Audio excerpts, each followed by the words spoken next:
करवा चौथ की कहानी बहुत समय पहले की बात है। एक साहूकार के 7 बेटे और उनकी एक बहन करवा थी। सभी सातों भाई अपनी बहन से बहुत प्यार करते थे, यहाँ तक कि वे पहले उसे खाना खिलाते, बाद में स्वयं खाते थे।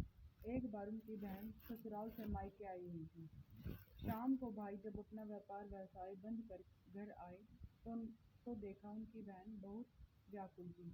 सभी भाई खाना खाने बैठे और अपनी बहन से भी खाने का आग्रह करने लगे, लेकिन बहन ने बताया कि उसका आज करवा चौथ का निर्जल व्रत है और खाना सिर्फ चंद्रमा को देखकर उसे अर्घ्य देकर ही खा सकती है।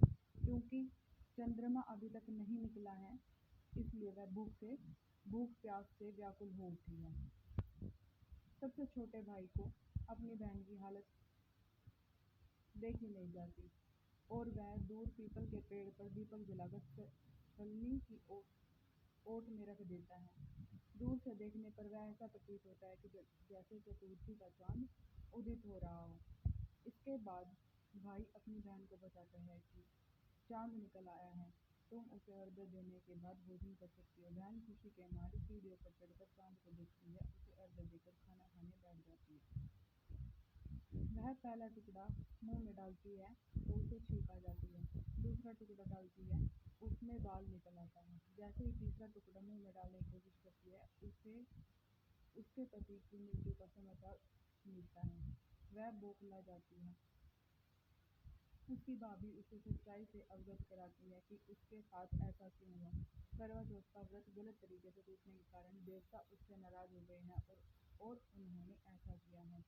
सच्चाई जानने के बाद करवा निश्चय करती है कि वह अपने पति का अंतिम संस्कार नहीं होने देगी और अपने सतीत्व से उन्हें पुनर्जीवन दिलाकर रहेगी।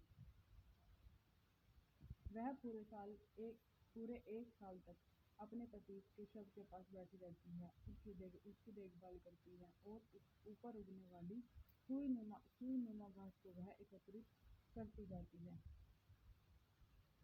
एक साल बाद फिर करवा चौथ का दिन आता है। उसकी सभी भाभियाँ करवा चौथ का व्रत रखती हैं। जब भाभियाँ उससे आशीर्वाद लेने आती हैं तो प्रत्येक भाभी से यम सुई ले लो, प्रिय सुई दे दो, मुझे भी अपने जैसी सुहागिन बना दो, ऐसा आग्रह करती है। लेकिन हर बार भाभी उसे अगली भाभी से आग्रह करने को कह चली जाती है।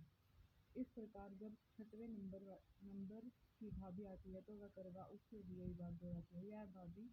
यह भाभी उसे बताती है कि क्योंकि उसके सबसे छोटे भाई की वजह से उसका व्रत टूटा था, अतः उसकी पत्नी में भी शक्ति है कि वह तुम्हारे पति को दोबारा जीवित कर सकती है। इसलिए जब वह आए तो तुम उससे पकड़ लेना और जब तक वह तुम्हारे पति को जिंदा ना कर दे उसे नहीं छोड़ना। ऐसा कहकर वह चली जाती है।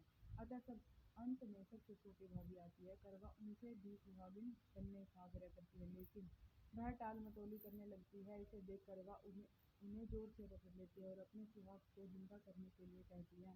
भाभी उससे छुड़ाने के लिए नोचती है, खटोचती है, लेकिन करवा नहीं छोड़ती। अंत में उसकी तपस्या को देखकर भाभी खींच जाती है।